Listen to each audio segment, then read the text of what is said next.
Let us turn to 2 Corinthians 5th chapter and verse 17. రెండవ కొరింథీ 5వ అధ్యాయము 17వ వచనము చూద్దాము.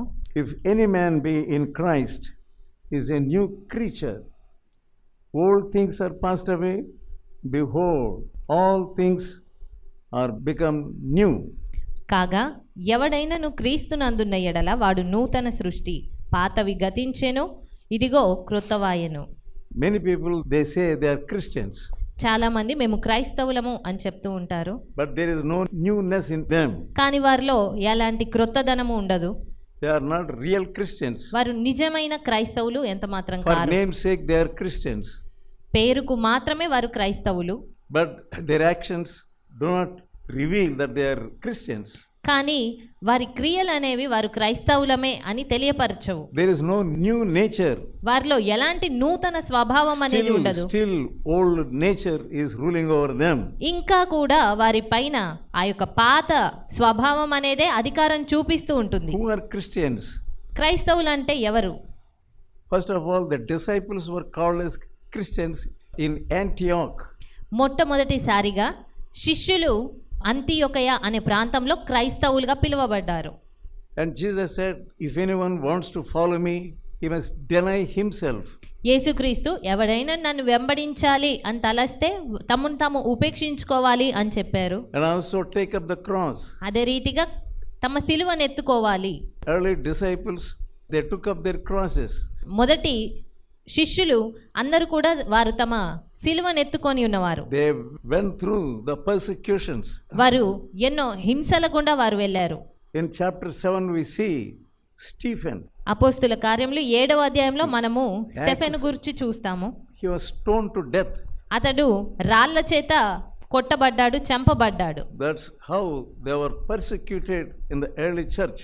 ఆ రీతిగా వారు ఆదిమ సంఘస్థులను అందరినీ కూడా వారు హింసించి ఉన్నారు. And we see Saul, he was persecuting the church. మనము సౌలును చూసినట్టయితే సౌలు కూడా సంఘమును హింసిస్తూ ఉన్నాడు. 9th chapter of Acts and first verse. అదే రీతిగా అపోస్తుల కార్యములు 9వ అధ్యాయం 1వ వచనంలో చూస్తే అతడు సౌలు ఇంకను ప్రభువు యొక్క శిష్యులను బెదిరించుటయును హత్య చేయుటయును తనకు ప్రాణాధారమైనట్టు ప్రధాన యాజకుని యొద్దకు వెళ్ళి He was breathing out threatenings and slaughter.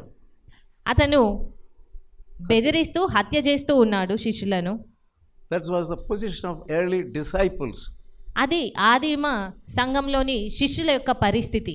And those people who are being persecuted like that, Antioch and surrounding places. ఆ రీతిగా ఎవరైతే అక్కడ హింస పొంది ఉన్నారో వారు They were called as Christians. వారందరూ కూడా క్రైస్తవులుగా పిలువబడ్డారు. They were disciples. వారి శిష్యులు. 11th chapter of Acts. అపోస్తుల కార్యములు 11వ అధ్యాయము And verse 26. 26వ వచనము. There we find the disciples, first they were called as Christians. ఇక్కడ మనము శిష్యులు మొట్టమొదటిసారిగా క్రైస్తవులు అనబడ్డారు అని చూస్తున్నాము. The disciples were called as Christians. శిష్యులు క్రైస్తవులుగా పిలువబడ్డారు. What type of disciples? ఏలాంటి శిష్యులు వారు? They were undergoing persecution. వారు హింస గుండా వెళ్తున్నవారు. They were dying. వారు చనిపోతున్నవారు. They were criticized. వారు వ్యతిరేకతను ఎదుర్కొంటున్నవారు. They were facing many trials and persecutions. ఎన్నో శోధనలను, హింసలను, నిందలను వారు ఎదుర్కొంటున్నటువంటి వారు. They were called as Christians.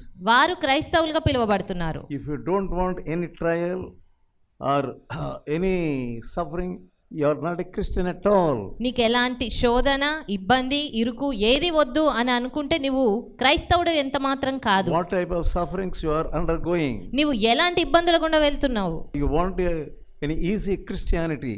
నీకు ఎంతో సులభతరమైన క్రైస్తవ జీవితం కావాలి. You are not a disciple at all. నీవు శిష్యుడు ఎంత మాత్రం కాదు. You have to take up the cross. నీవు సిలువను ఎత్తుకోవాలి.